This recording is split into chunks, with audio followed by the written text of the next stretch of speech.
살아계신 하나님의 말씀입니다.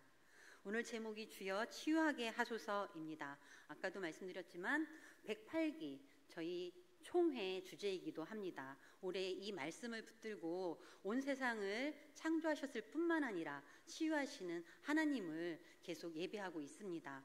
그 가운데 여러분 성경학교를 통해서 우리 다음 세대에게도 하나님이 어떤 분이신지 창조하셨을 뿐만 아니라 또 우리의 죄 때문에 파괴되어가는 이 세상과 무너져가는 또 우리 환경 이런 것들을 다시 한번 회복시키시고 우리 개인의 삶뿐만 아니라 공동체와 온 세계를 다시 회복시키시기를 원하시는 하나님에 대해서 함께 공부해 가려고 합니다. 이를 위해서 많은 기도 부탁드립니다. 또 아까 잠시 이렇게 박수도 쳐주셨는데요. 저희 성경학교 7월 27일이기 때문에 이제 2주라는 시간이 남아 있어요. 그래서 선생님들이 내일부터는 12시 정오에 성경학교를 위해서 다음 세대를 위해서 있는 자리에서 기도를 이어가기로 했습니다. 여기 계신 성도님들께서도 이를 위해서 함께 동참해 주시면 감사하겠습니다. 하나님께서 이스라엘 백성들이 애굽에 거주한 지 430년 만에 그 땅에서 이끌어내셨습니다. 우리가 다 알고 있는 사건이지요. 그리고 가나안으로 가는 길에 이스라엘 백성들보다 먼저 앞서가시면서 낮에는 구름 기둥, 밤에는 불 기둥으로 이스라엘 백성들을 인도해 가셨습니다. 가나안으로 가는 가장 가까운 길이 있었지만 하나님께서는 홍해를 지나 또 광야를 거쳐 가나안까지 돌아가도록 인도하셨습니다. 지름길로 가다가 혹시라도 전쟁을 만나게 되면 불안한 마음에 이스라엘 백성들이 다시 애굽으로 되돌아가지는 않을까 싶어서 하나님이 염려되는 마음으로 이렇게 광야길로 인도하신 것입니다. 홍해에 다다랐을 때 바로의 군대가 뒤에서 추격해오고 앞에는 홍해가 딱 막고 있었지요. 그렇지만 하나님께서는 이스라엘 백성들을 위해서 밤새도록 동풍을 보내주셨습니다. 그리고 바닷길을 만들어 주신 걸 우리가 다 알고 있습니다. 홍해를 가르시고 바다를 마른 땅으로 만드셔서 홍해를 건너게 인도하셨습니다. 또 추격해오던 바로의 군대도 다시 그 바닷길을 바닷물로 덮으시면서 단숨에 물리치셨습니다. 이스라엘 백성들은 그런 하나님의 큰 능력을 본 후에 하나님과 하나님의 종 모세를 믿게 되었습니다.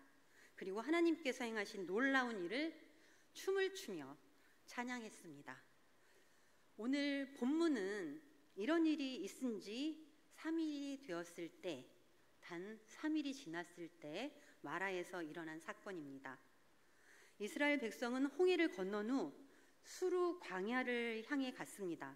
수르 광야는 애굽에서 가나안으로 가기 위해서 반드시 거쳐가야만 하는 곳이었습니다.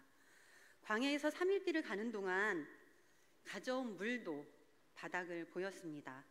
당장 물을 채워야 했지만 물을 채울 곳을 찾지 못했습니다.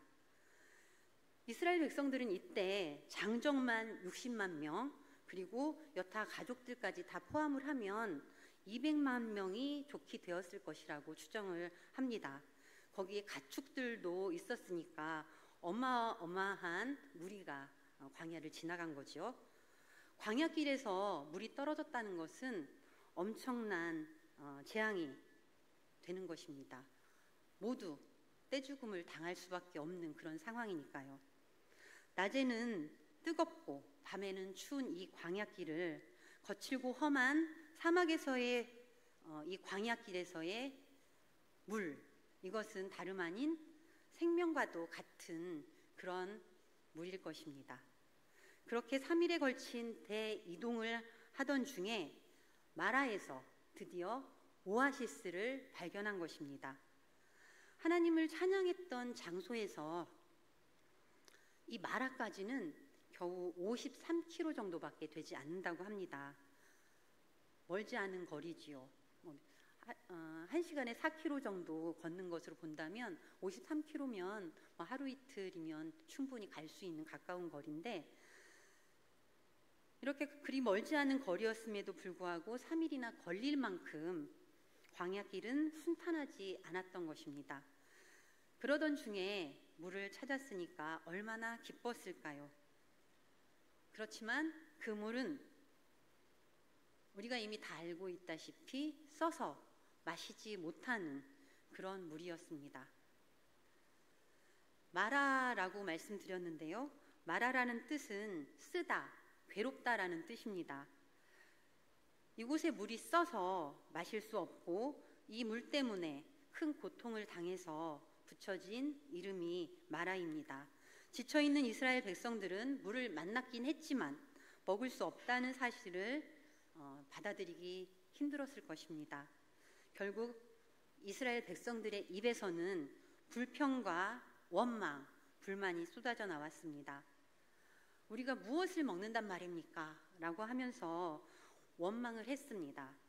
원망이라는 단어, 히브리어로는 룬이라는 단어인데요. 이 룬이라는 뜻은 온 밤을 머물다, 또 불평하다, 수군거리다 이런 뜻입니다. 이스라엘 백성들이 온 밤 내내 울분을 참지 못하고 모세를 향해서 불평과 불만, 원망을 토로하면서 수군댔다는 말입니다. 백성들의 불평과 원망 앞에서 모세는 하나님을 찾았습니다. 모세는 인간적인 감정이나 행동으로 대처하지는 않았습니다. 이 문제를 해결할 수 있는 분은 오직 하나님 뿐이시라는 것을 알고 간절히 하나님 앞에 부르짖었습니다. 부르짖다라는 뜻의 히브리어는 아마 들어보셨을 텐데요. 짜크라고 합니다. 짜크라는 이 단어는 큰 고통 가운데에서 도움을 요청하며 부르짖거나 절규하는 이런 때에 사용하는 단어입니다. 짜크. 모세가 하나님 앞에서 짜크 부르짖었던 것입니다. 괴롭고 안타까운 심정으로 하나님께 울부짖으며 기도했습니다. 그리고 하나님께서 마침내 모세의 기도에 응답하셨습니다. 하나님께서는 모세에게 나무 한 그루를 보여주십니다. 그리고 모세는 그 나뭇가지를 꺾어서 물에 던졌습니다. 그러자 어떻게 됐는지 아시지요? 우리 아동부에서도 오늘 이 말씀을 주제 말씀으로 말씀을 나누었는데 우찬이가 그랬어요. 당연한 걸 물으신다라는 그런 말을 하더라고요. 당연히 어떻게 됐는지 결과를 알 수 있다는 말이죠. 물에 나뭇가지를 꺾어서 던지자 마라의 쓴물이 단물로 변했습니다. 나뭇가지가 특별한 나뭇가지여서 이런 놀라운 일이 벌어진 게 아니라는 것을 우리는 알고 있습니다. 왜 이런 일이 일어났는지 당연히 잘 알고 있죠. 모세의 간절한 기도가 하나님의 능력을 나타나게 했기 때문에 또 이런 놀라운 일이 일어난 것입니다. 문제의 해결 방법은 나뭇가지가 아니라 모세의 간절한 기도였다는 것입니다. 하나님께 기도하면 하나님께서 해결하십니다. 오늘 우리의 문제도 하나님께 간절히 기도하면 하나님께서 다 해결해 주실 줄로 믿습니다. 마라에서 이 다음 구절에 바로 이어지는 말씀인데요. 마라에서 조금만 더 가면 한 10km 정도 조금만 더 가면 샘이 12개나 있습니다. 샘이 12개나 있는 엘림이라는 곳이 있는데 왜 지척에 이런 샘을 두고도 하나님은 마라라는 곳으로 이스라엘 백성들을 인도하셨을까요? 마라의 쓴물 앞에서 하나님의 능력을 바라보지 못하고 불평만 하는 이스라엘 백성들이 얼마나 연약한 존재인지 알게 하시기를 원하셨던 건 아닐까요?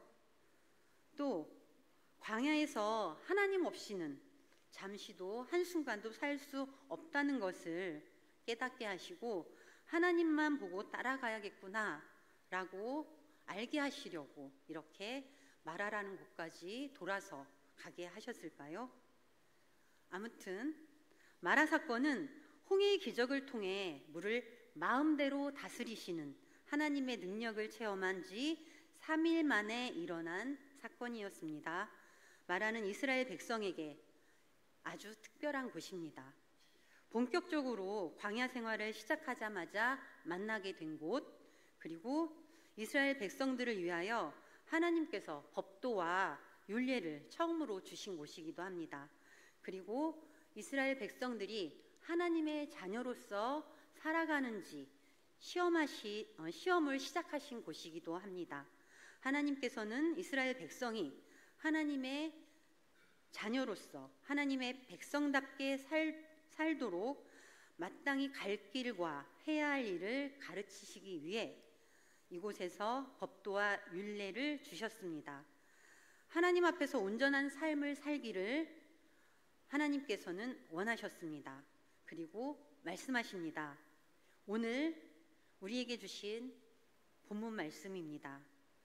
너희가 너희 하나님 나 여호와의 말을 들어 순종하고 내가 보기에 의를 행하며 내 계명에 귀를 기울이며 내 모든 규례를 지키면 내가 애굽 사람에게 내린 모든 질병 중 하나도 너희에게 내리지 아니하리니 나는 너희를 치료하는 여호와임이라. 아멘. 하나님께서는 이스라엘 백성이 하나님의 말씀을 잘 듣고 순종하기를 원하셨습니다. 하나님의 말씀에 순종하는 삶이 지속될 때 하나님께서는 애국 사람들에게 내리셨던 질병과 재앙을 이스라엘 백성들에게 내리지 않으신다고 약속하셨습니다. 이는 재앙에 대한 예방적 기능도 있겠지만 동시에 하나님의 백성이라면 마땅히 취해야 할 삶의 방식이기도 합니다. 이것을 하나님이 우리에게 가르쳐 주신 것입니다. 하나님의 백성이라면 당연히 하나님의 말씀에 순종하면서 하나님의 뜻대로 살아가는 것이 마땅하다는 것을 하나님께서는 마라 사건을 통해서 이스라엘 백성에게 그리고 오늘을 살아가는 우리에게 알려주시고 계십니다. 나는 너희를 치료하는 여호와임이라 라는 말씀은 마라 사건이 곧 하나님의 라파 사건을 밝혀주는 그런 부분이기도 합니다. 하나님이 치료자이십니다. 하나님께서는 이 사건을 통해서 이스라엘의 고난과 아픔을 치료하시는 유일한 치료자가 되심을 보여주셨습니다. 또 모든 상황과 문제, 질병과 자연까지도 치유하시는 분이 하나님이심을 알게 하셨습니다. 치료하다라는 뜻의 라파, 이 라파라는 말은 우리가 이미 잘 알고 있는데요. 라파는 치료를 하는 자, 오늘날로 말하면 의사겠지요. 의사를 의미합니다. 구약 성경에서 이 라파라는 단어가 60회 이상 사용되고 있는데 그 뜻은 회복하다, 온전하게 하다라는 뜻을 가지고 있습니다. 하나님과의 관계 회복을 통해서 영적인 치유를 얻는 것, 그리고 종말론적 구원을 나타내는 의미로도 이 라파라는 단어를 사용했습니다. 라파 하나님의 치유는 우리의 몸과 정신, 영혼까지 아우르는 통전적인 모든 것을 다 치유하시는 하나님이시라는 것을 알려주십니다. 라파 하나님만이 우리를 온전히 치유하시고 회복하시는 분이라는 것을 말씀을 통해서 분명히 알게 해주십니다. 오늘날 우리가 사는 세계는 전쟁과 기후변화, 그리고 자연재해, 인종차별 등으로 나라와 자연, 어느 것 하나 아프지 않은 것이 없습니다. 병든 세계에 살면서도 병들었음에도 병든 줄 모르고 살아가는 것이 오늘 우리가 살아가는 현실입니다. 그 어느 때보다 라파 하나님의 치유하심과 도움이 절실한 때입니다. 하나님만이 진정한 치유자가 되시고 하나님만이 우리의 구원자가 되신다는 것을 우리가 알고 하나님 앞에 간절히 기도하며 하나님의 뜻을 이루어가기 위해 하나님의 뜻에 순종하는 삶, 그런 삶을 우리가 살아가기를 소망합니다. 또 성경학교를 통해 우리 다음 세대가 이런 치유하시는 하나님, 라파 하나님을 온전히 알고 이 세계를 향해 하나님의 사랑을, 하나님의 치유하심을 선포하는 다음 세대로 잘 자라갈 수 있기를 소망해 봅니다. 이를 위해 모든 성도님들이 함께 기도로 동역해 주시길 바랍니다. 기도하시겠습니다.